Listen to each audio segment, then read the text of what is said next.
Hello,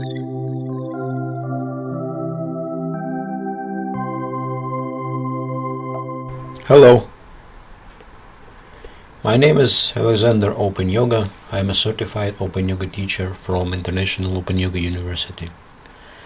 For all additional information about our university, you can visit our website at www.yogaopenyoga.com.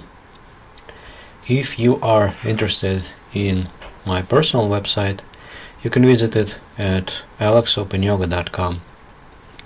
And today I'd like to share with you some of my thoughts on the question which I think is very important.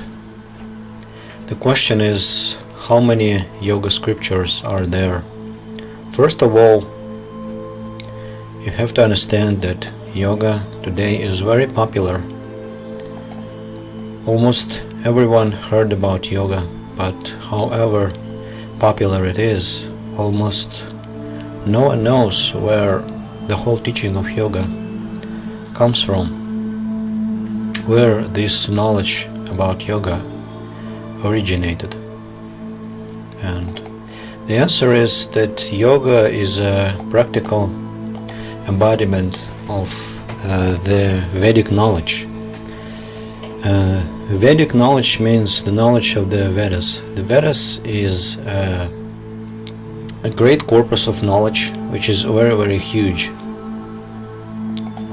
And this knowledge is very esoteric and it is not clear what it really says. It is shrouded in mystery. It was made to be in that way so that really few chosen can understand it. And today I'd like to share with you one story that explains rather obviously how big actually the knowledge of the Vedas is, and therefore the knowledge of yoga is, how big this knowledge is. There is an interesting story. The Rishi Bharadwaj wanted to study all of the 4 Vedas, and so he started studying of the Vedas and continued it for many years. When he realized that his life may end, he prayed for Indra. So here we see a story about the Rishi Bharadwaj. The Rishi means a great sage, and Indra, we may say, it's a figure that is really powerful. He's kinda from Indian folklore. So Indra appeared before him and wanted his wish.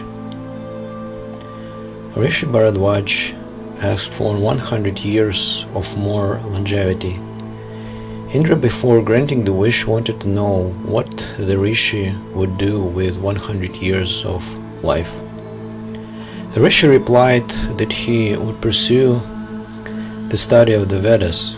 Indra disappeared and Rishi continued with his study of the Vedas, and finally he could realize that even extra 100 years were also coming to an end. So he prayed for Indra. Indra again appeared, and the Rishi again wished for 1 more 100 years of longevity. Indra again wanted to know what the Rishi would do with 1 more 100 years of life. The Rishi replied that his study of the Vedas was incomplete, and so would pursue the study of the Vedas, and Indra again granted 1 more 100 years of life to the Rishi Bharadwaj. The Rishi here means the Rishi that studied the Vedas, and Indra was kinda divine figure that granted him that wish. Like this Rishi Bharadwaj continued his study of the Vedas for 300 years, but yet the Rishi was not content with the study of the Vedas and was unhappy. Indra appeared before him without praying and inquired why the Rishi was unhappy. even after 300 years of study of the Vedas. The Rishi informed Indra he would not complete Vedadhyayana, that is the study of the Vedas, despite deeply studying them. Then Indra created 3 great mountains in front of him and inquired whether the Rishi knew anything about them. The Rishi pleaded his ignorance. Then Indra told him that they are the symbolic representation of knowledge contained in the 3 Vedas. Indra took 1 fistful of sand from each one of the mountains and explained to the Rishi that after 300 years of strenuous efforts, the Rishi could attain only a fistful of knowledge out of great mountains of knowledge from Vedas. Then Rishi Bharadwaj realized that it was totally impossible to completely study the Vedas and assimilate them. For a Rishi like Bharadwaj, after 300 years of strenuous efforts, he could attain only very little of knowledge. Then what of common man? So, the moral of that story is that the amount of knowledge contained in the Vedas is absolutely huge. And although we might try to study the Vedas, we might try to study additional corpus of knowledge, different collaterals. For example, there are a lot of narratives, a lot of some kinds of novels, stories, etc. contained in the literature besides the Vedas themselves, and the amount of the scriptures is very, very huge. So, as you can see, even if you knew the ancient Indian language, for example Sanskrit, even if you knew all the intricacies of the Vedas, even if you knew how to study them, even if you could do it, it would take you hundreds and hundreds upon hundreds of years to study them all. So it is humanly impossible to study all the Vedas in one lifetime, and all of us, we all have only one lifetime to study. And so we need a distilled version of the Vedas, almost without Sanskrit, very simple, and the language of this knowledge that is rendered into ordinary language should be almost childish, so that this knowledge could be accessible to almost everyone.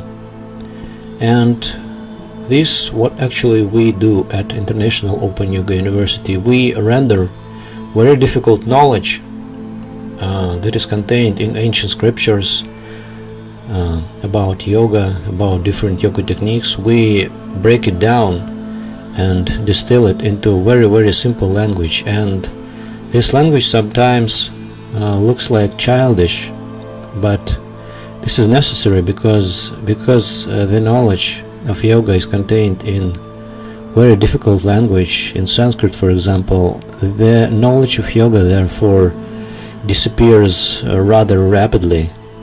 So this is what we actually do at International Open Yoga University. Up until today, we have developed very much in Russia and in Russian-speaking countries, and to everyone who speaks Russian. So up until today, we have managed for almost a decade to train yoga instructors and teachers, and now we want to spread the knowledge of yoga in a very simple form to the English-speaking audience. So if you feel that you need this knowledge of yoga, if you want to spread knowledge of yoga, then I invite you to study at our internet yoga courses at yogaopenyoga.com. There you can find internet yoga courses, and there you gotta begin with the first block of courses. It is entitled What is Yoga? Introduction to Yoga. Start yoga courses. There you will have Yoga Course 0, Yoga Course 1, Yoga Course 2, and Yoga Course 3. Yoga Course 0 is entitled Start Yoga Studies, How to Use the Yoga Courses. The first course is just entitled What is Yoga? The second course is entitled How to Find Your Yoga Teacher, Where to Start, Who Can Practice Yoga. Yoga Course number 3 is entitled Basic Principles of Yoga, How to Be Successful and Happy. So this is the basic knowledge about yoga, and I invite you to study at our internet yoga courses.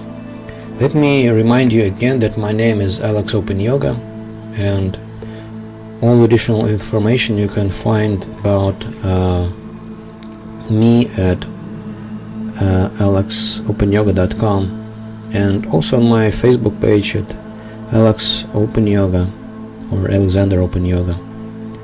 Thank you for watching this video. I hope you will like it. You can subscribe to my YouTube channel if you haven't done this yet. And also, if you think that spreading yoga knowledge is important, you can share this video with your friends. Maybe they will also be interested in watching this video. Thank you for watching again. Bye.